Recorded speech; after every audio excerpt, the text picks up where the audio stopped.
India के पास अगर evidence है and India can prove it, then they should attack the Gwadar port. एक stone से वो दो बर्ड्स मार सकते हैं। एक तो एक पाकिस्तान के एसेट्स हर्ट होते हैं, Pakistan gets punish, but also Chinese investments. ने असल में करा है तो भारत पाकिस्तान को ठोक देगा, या फिर भारत को लगता है कि पाकिस्तान ने करा है? पाकिस्तान ने करा ना करा अलग बात है, अगर भारत को लगा कि पाकिस्तान ने करा है फिर भी भारत उसको ठोक देगा, ये अमेरिकन कह रहे हैं। क्योंकि पाकिस्तान जो है वो एक लिहाज से वायलेंस को या दहशतगर्दी को भारत में प्रमोट करता है। उन प्रोस्क्राइब्ड ऑर्गेनाइजेशन जो हैं, मिलिटेंट ऑर्गेनाइजेशंस, उनको भी। तो दोस्तों, आपने ये छोटा सा वीडियो देखा। अमेरिका की खुफिया एजेंसी ने एक रिपोर्ट में दावा किया है कि भारत अब पाकिस्तान की कोई छोटी सी भी गलती पर अटैक कर सकता है और इवन गवादर पोर्ट जैसी जगह पर अटैक कर सकता है। वीडियो के लास्ट में बताऊंगा गवादर पोर्ट क्यों इंपॉर्टेंट है, ये पाकिस्तान चाइना दोनों के लिए क्यों इंपॉर्टेंट है।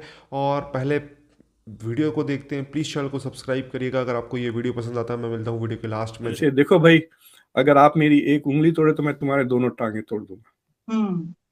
You know, it's like that. So don't even mess with my finger. Or in fact, I think that India should target the Gwadar port.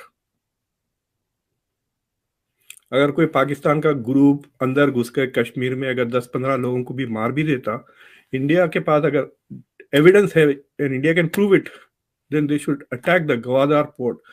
एक स्टोन से वो दो बर्ड्स मार सकते हैं। एक तो एक पाकिस्तान के एसेट्स हर्ट होते हैं, Pakistan gets punish, but also Chinese investments in China on Pakistan. बड़े अफसोस की बात है सर, आप हम पे हमला करने के लिए कह रहे हैं। I think you should stop messing. Pakistan ने असल में करा है तो भारत पाकिस्तान को ठोक देगा, या फिर भारत को लगता है कि पाकिस्तान ने करा है? पाकिस्तान ने करा ना करा अलग बात है, अगर भारत को लगा कि पाकिस्तान ने करा है फिर भी भारत उसको ठोक देगा, ये अमेरिकन कह रहे हैं। जहां तक भारत और चीन के ताल्लुकात हैं वो स्ट्रेंड रहेंगे, उनमें खिंचाव रहेगा, उनमें तनाव रहेगा आगे चल के भी। और पर उन्होंने एक बड़ी बात यह बोली है कि अगर पाकिस्तान ने भारत को छेड़ा, ये यूनाइटेड स्टेट्स ऑफ अमेरिका की रिपोर्ट की बात कर रहा हूं, अगर पाकिस्तान ने आतंकवादी गतिविधि करी या कश्मीर में कहीं और भारत को छेड़ा, तो under prime minister Modi it is very likely, बहुत ऐसे चांसेस हैं कि भारत मिलिटरीली रिस्पॉन्ड करे।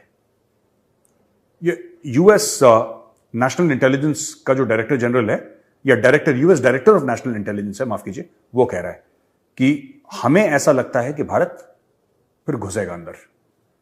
माहौल कब बनेगा? जब पाकिस्तान की फाइनेंशियल स्टेबिलिटी होगी, जब पॉलिटिकल स्टेबिलिटी होगी, तब माहौल बनेगा। या कि आप समझते हैं कि इससे पहले भी कभी माहौल बन सकता है? क्योंकि इंडिया तो शायद ये समझता है कि भाई ये वो तो लगे हुए हैं कि जी पाकिस्तान को आइसोलेट करो, बल्कि इस रिपोर्ट में भी कहा गया है कि जी वो पाकिस्तान प्रोवोकेट कर सकता है इंडिया को, उसके रिस्पांस में नरेंद्र मोदी कर सकते हैं। भारत के मुकाबले में हम छोटे हैं मुकाबलतन, रिलेटिवली स्पीकिंग, तो हम नहीं चाहते कि हमारे लिए एक ऐसा मसला खड़ा हो जाए कि हमारे ऊपर हमला हो रहा हो। तो मगर एक हम इशू पे कायम है, वो है कश्मीर। कश्मीर का मसला चूंकि अभी तक मौजूद है, इसको हम समझते हैं कि इसकी वजह से हम भारत से उस तरह खुल के नहीं गुफ्तगू भी नहीं कर सकते, ताल्लुकात भी नहीं कायम कर सकते हैं। हम ट्रेड रिलेशंस अपने मोस्ट फेवर्ड नेशन का करने लगे थे, मगर वो भी रुक गया। तो कहने का मकसद ये है कि हमारा पर्सपेक्टिव वो दुनिया समझती नहीं है, और वो भारत के नुक्ते, अभी जो मोदी की तकरीर थी, उसने कहा कि पाकिस्तान को हमने ऐसे हालत में कर दिया है कि वो कशकोल लेकर फिर रहा है और हर जगह मांगता फिर रहा है मदद।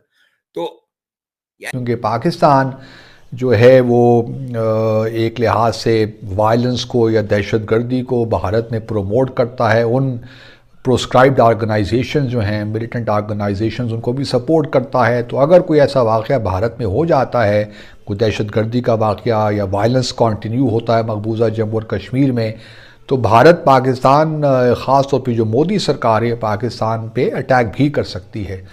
तो ये एक बड़ी अजीब सी बात हुई और एक लिहाज से बड़ी मैं समझता हूँ कि सेल्फ सर्विंग सी रिपोर्ट है, क्योंकि उस जो इंटेलिजेंस कम्युनिटी है अमेरिका की, उसको ये तो नज़र आ गया, पता नहीं कहाँ से नज़र आ गया कि पाकिस्तान सपोर्ट करता है प्रोस्क्राइब जो बैंड ऑर्गेनाइजेशंस हैं भारत के ख़िलाफ़, लेकिन उसको भारत की जो सपोर्ट है, जो पाकिस्तान में दहशतगर्दी हो रही है पिछले कई सालों से, वो उसको नज़र नहीं आती। ये कुछ अजीब सी बात है, शायद हमारे नैरेटिव में वो जान नहीं है या हम वो जिस तरह इंडिया और चाइना की ट्रेड $125 बिलियन है, despite all that challenges, Pakistan नहीं कुछ इस तरह कर सकता कि हम कोई लोकल बॉर्डर खोलें? गंदम के मसले हैं, चावल के मसले हैं और बहुत सारे मसले हैं। तो ये ट्रेड के ओपन होने के कोई चांसेस होने चाहिए। अगर इंडिया चाइना के हो सकते हैं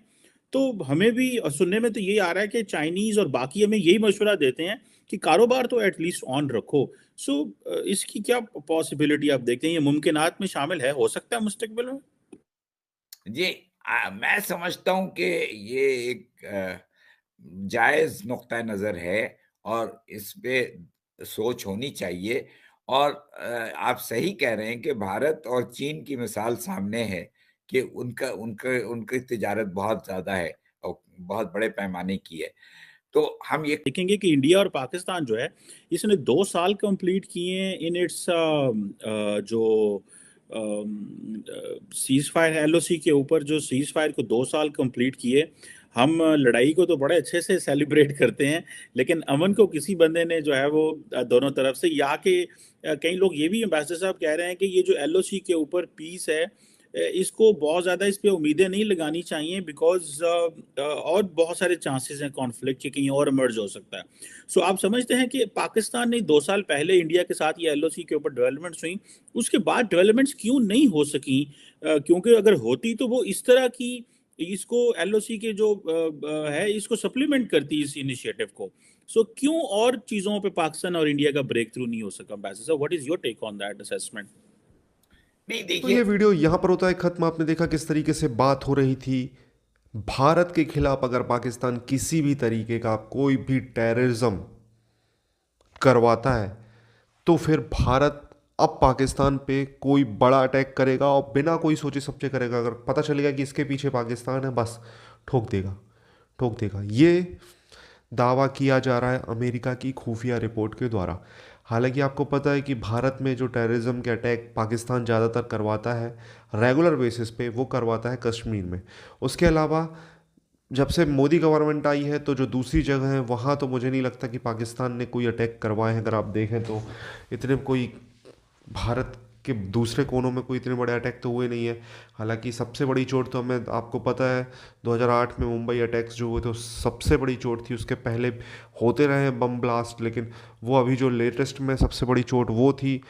कश्मीर के अलावा की बात कर रहा हूँ, उसके बाद भी अटैक हुए हमारे पुलवामा, और फिर बहुत सारे ऐसे अटैक हुए हैं कश्मीर में जो कि पाकिस्तान से जो इंस्पायर्ड टेररिस्ट थे या जो वहाँ से ट्रेनिंग लेकर आते थे उनके द्वारा हुए हैं वो। अब लोग कहेंगे ये ट्रेनिंग लेकर कैसे भारत के अंदर घुस सकते हैं, तो आपको बता दो कि कश्मीर का इलाका कोई ऐसा प्लेन इलाका तो है नहीं कि जहाँ पर हम सीधी फेंसिंग लगा सकें। वो ऐसा ऊंचा नीचा, ऐसा टेढ़ा मेढ़ा, नदी पहाड़, उन इलाकों में मतलब ऐसी ऐसी सिचुएशन जहाँ पे फेंसिंग लगवाना लगभग या लगाना किसी भी तरीके से इम्पॉसिबल है।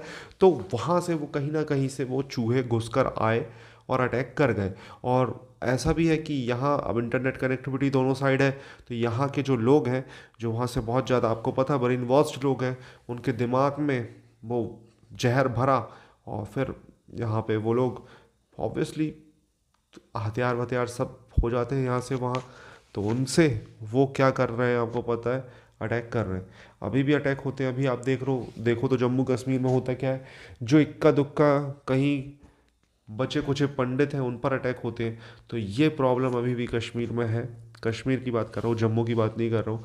जहाँ पर बहुत सारे ब्रेन वॉश्ड लोग हैं वहाँ पर ये प्रॉब्लम है। आपको क्या कहना है इस टॉपिक के बारे में? प्लीज़ कमेंट में अपनी राय दें। और ये अमेरिका की खुफिया रिपोर्ट जो भी है इसके